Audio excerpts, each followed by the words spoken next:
Hi friends, welcome to my channel. ಎಲ್ಲರೂ ಹೇಗಿದ್ದೀರಾ? ಆರಾಮಿದ್ದೀರಾ? ಬನ್ನಿ ಫ್ರೆಂಡ್ಸ್, ಅಮ್ಮ ಇವತ್ತು ಏನು ಮಾಡ್ತಿದ್ದಾರೆ ಅಂತ ತೋರಿಸ್ತೀನಿ.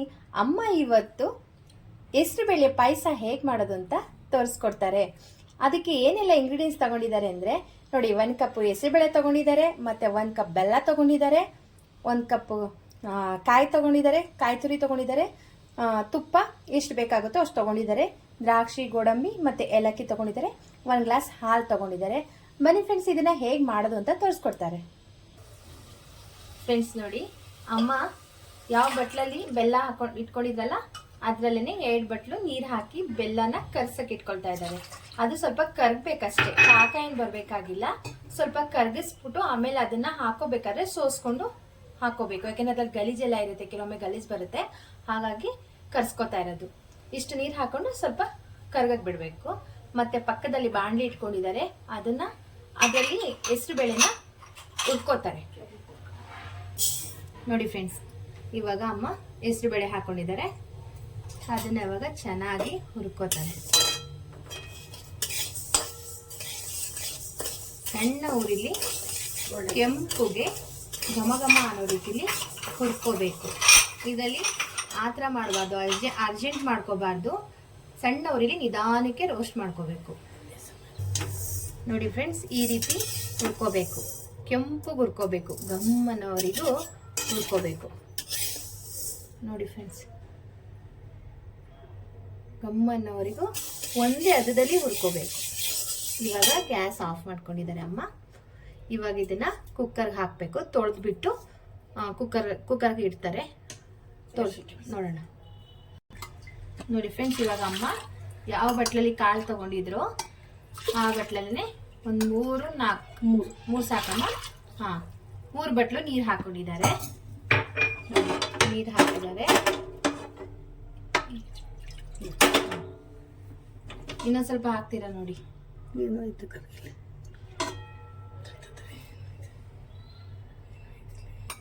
ನೋಡಿ, 4 ಬಟ್ಲು ನೀರು ಹಾಕ್ತಿದ್ದಾರೆ ಅಮ್ಮ. ಯಾಕೆಂದ್ರೆ ಅದು ತಳ ಹಿಡಿಬಾರ್ದು. 1 ಕಪ್ ಬೇಳೆಗೆ 4 ಕಪ್ ನೀರು ಹಾಕಿದ್ದಾರೆ. ಎಷ್ಟು ಕೂಗಿಸ್ಕೋಬೇಕು ಅಮ್ಮ? 3 ಕೂಗಿಸ್ಕೋಬೇಕು. 2-3 ಕೂಗಿಸ್ಕೋಬೇಕು. ಬೇಕಳುತ್ತೆ 2 ಸಾಕು ಫ್ರೆಂಡ್ಸ್. ಹೆಸರು ಬೇಳೆ ಅಲ್ವಾ, ಬೇಗ ಬೆಂದೋಗುತ್ತೆ. ಇವಾಗ ಇದನ್ನ ಅಮ್ಮ ಮುಚ್ಚಳ ಹಾಕಿ 2 ಕೂಗಿಸ್ಕೋತಾರೆ.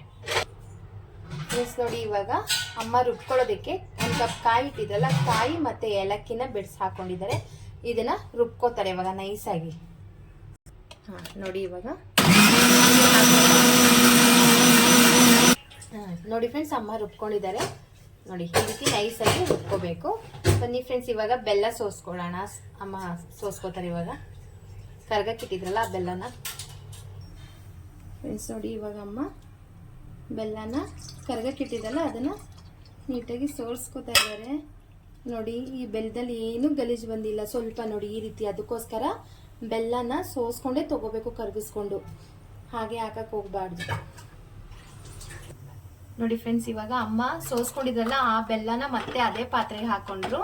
ಸ್ಟೀಲ್ ಪಾತ್ರೆಗೆ ಸೋಸ್ಕೊಂಡಿದ್ರಲ್ಲ ಅದನ್ನ ಮತ್ತೆ ಯಾವ ಪಾತ್ರೆಗೆ ಕರ್ಗಿಸ್ಕೊಂಡಿದ್ರು ಆ ಪಾತ್ರೆಗೆ ಹಾಕಿದ್ರು. ಮತ್ತೆ ರುಬ್ಕೊಂಡಿರೋ ಕಾಯಿ, ಏಲಕ್ಕಿ ಮತ್ತೆ ಕಾಯಿ ರುಬ್ಕೊಂಡಿದ್ರಲ್ಲ ಅದನ್ನು ಅದ್ರೊಳಗಡೆ ಸೇರಿಸ್ಕೊಂಡಿದ್ದಾರೆ.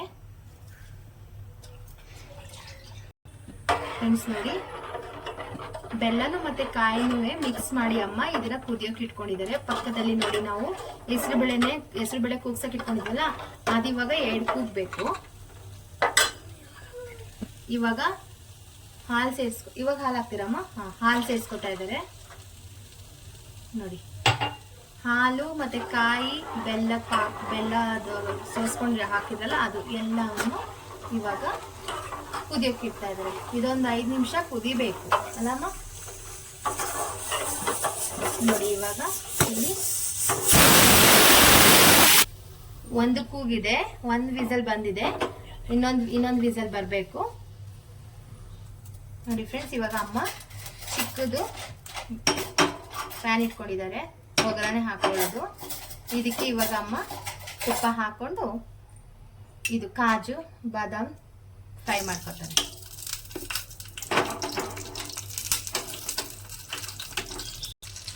ನೋಡಿ ಫ್ರೆಂಡ್ಸ್, ಇವಾಗ ತುಪ್ಪ ಕರಗಿದ ನಂತರ ಬಾದಾಮಿ ಮತ್ತು ಗೋಡಂಬಿ ಹಾಕೋತಾ ಇದ್ದಾರೆ. ಅಗಡಿಕೆ ಹಾಕ್ತೀನಿಲ್ಲ, ಎಣ್ಣೆ ಹಾಕೊಂಡು ಇವಾಗ ಫ್ರೈ ಮಾಡ್ಕೊತಾ ಇದ್ದಾರೆ.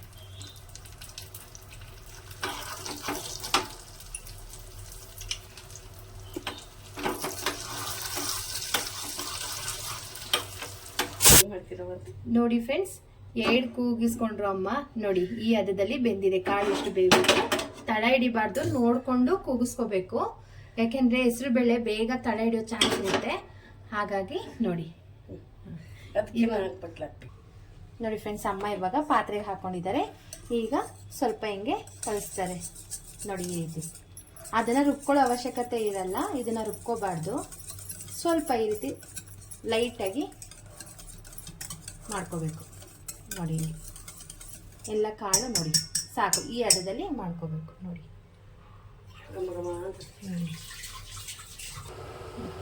ನೋಡಿ ಫ್ರೆಂಡ್ಸ್, ಅಮ್ಮ ಕುದಿಯಕ್ಕೆ ಇಟ್ಟಿರಲ್ಲ ಒಂದು 5 ನಿಮಿಷ ಕಾಲ.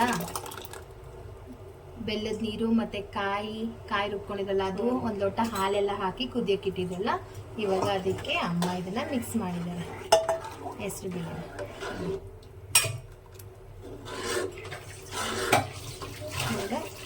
ಚೆನ್ನಾಗಿ ಕುದಿಸ್ಕೋಬೇಕು ಫ್ರೆಂಡ್ಸ್. ಇವಾಗ ಒಂದು ಸ್ವಲ್ಪ ಒಣಶುಂಠಿ ಪುಡಿ ಏಲಕ್ಕಿ ಪುಡಿ ಮಾಡಿ ಇಟ್ಕೊಂಡಿದ್ದಾರೆ.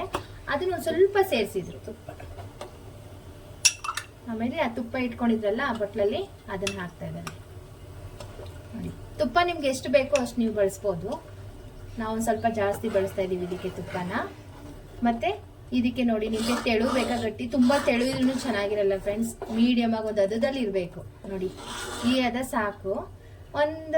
ಒಂದು ನಿಮಿಷ ಇದು ಕುಸಿದ್ರೆ ಸಾಕಾಗತ್ತೆ. ಇವಾಗ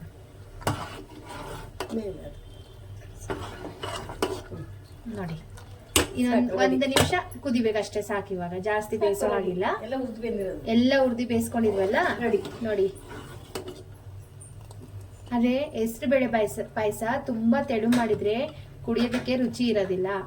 ಇಷ್ಟು ಗಟ್ಟಿ ಬೇಕೇ ಬೇಕು ನೋಡಿ. ಇಷ್ಟು ಗಟ್ಟಿ ಇರಬೇಕು. ನೋಡಿದ್ರಲ್ಲ ಫ್ರೆಂಡ್ಸ್ ನೋಡಿ. ಇವಾಗ ಫ್ರೈ ಮಾಡಿ ಇಟ್ಕೊಂಡಿರೋ ಗೋಡಂಬಿ ಮತ್ತೆ ಇದು ಬಾದಾಮಿ ಸೇರಿಸ್ತಿದ್ದಾರೆ.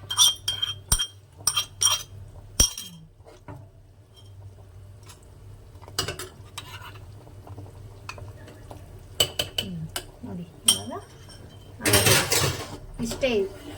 ನೋಡಿದಲ್ಲ ಫ್ರೆಂಡ್ಸ್, ಎಷ್ಟು ಸಿಂಪಲ್ ಆಗಿ ರುಚಿಕರವಾದ ಹೆಸರು ಬೇಳೆ ಪಾಯಸ ರೆಡಿ ಇದೆ. ಇದು ಇವಾಗ ಬೇಸಿಗೆ ಕಾಲದಲ್ಲಿ ಹೆಸರು ಬೇಳೆ ತುಂಬಾ ತಂಪಿರುತ್ತೆ. ಗ್ಯಾಸ್ ಬಂದ್ ಮಾಡ್ತಾ ಇದಾರೆ ಅಮ್ಮ ಇವಾಗ. ನೋಡಿ, ಹೆಸರು ಬೇಳೆ ಪಾಯಸ ಅಂದ್ರೆ ಇವಾಗಿನ ಇದರಲ್ಲಿ ಸಮ್ಮರ್ ಸೀಸನ್ ಅಲ್ಲಿ ತುಂಬಾ ಒಳ್ಳೇದು. ಹೆಸರು ಬೇಳೆ ತಂಪಿರೋದ್ರಿಂದ ಪಾಯಸ ಆರೋಗ್ಯಕ್ಕೂ ಒಳ್ಳೇದು. ಹಾಗಾಗಿ ಈ ಟೈಮಲ್ಲಿ ನೀವು ಹೆಸರುಬೇಳೆ ಪಾಯಸನ ಇದನ್ನ ಬೇಕಾದ್ರೆ ತಣ್ಣಗಾದ ನಂತರ ಫ್ರಿಜ್ಜಲ್ಲಿ ಇಟ್ಕೊಂಡು ಒಂದು 10 ನಿಮಿಷ ಫ್ರಿಜ್ಜಲ್ಲಿ ಇಟ್ಕೊಂಡು ಆಮೇಲೆ ಕುಡಿದ್ರೂ ತುಂಬಾ ಚೆನ್ನಾಗಿರುತ್ತೆ. ತಣ್ಣಗೆ ಕುಡಿಬೇಕು ಅಂತಿದೆ.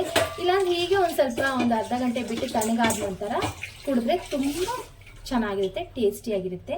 ಅಮ್ಮ ತೋರಿಸ್ಕೊಟ್ಟಿರೋ ಈ ನಿಮಗೆ ಹೆಸರುಬೇಳೆ ಪಾಯಸ ಇಷ್ಟ ಆಗಿದ್ರೆ ಒಂದ್ಸಲಿ ಮನೇಲಿ ಮಾಡಿ ಟ್ರೈ ಮಾಡಿ ನೋಡಿ ಹೇಗೆ ಬಂತು ಅಂತ ಕಾಮೆಂಟ್ ಮಾಡಿ ತಿಳಿಸಿ. ಮತ್ತೆ ಲೈಕ್ ಮಾಡಿ, ಶೇರ್ ಮಾಡಿ, ಕಾಮೆಂಟ್ ಮಾಡಿ, ಸಬ್ಸ್ಕ್ರೈಬ್ ಮಾಡ್ಕೊಳ್ಳೋದನ್ನ ಮರಿಬೇಡಿ. ಪ್ಲೀಸ್ ಸಬ್ಸ್ಕ್ರೈಬ್ ಮಾಡ್ಕೊಳ್ಳಿ, ಬೆಲ್ ಬಟನ್ನ ಕ್ಲಿಕ್ ಮಾಡ್ಕೊಳ್ಳಿ. Thank you, bye.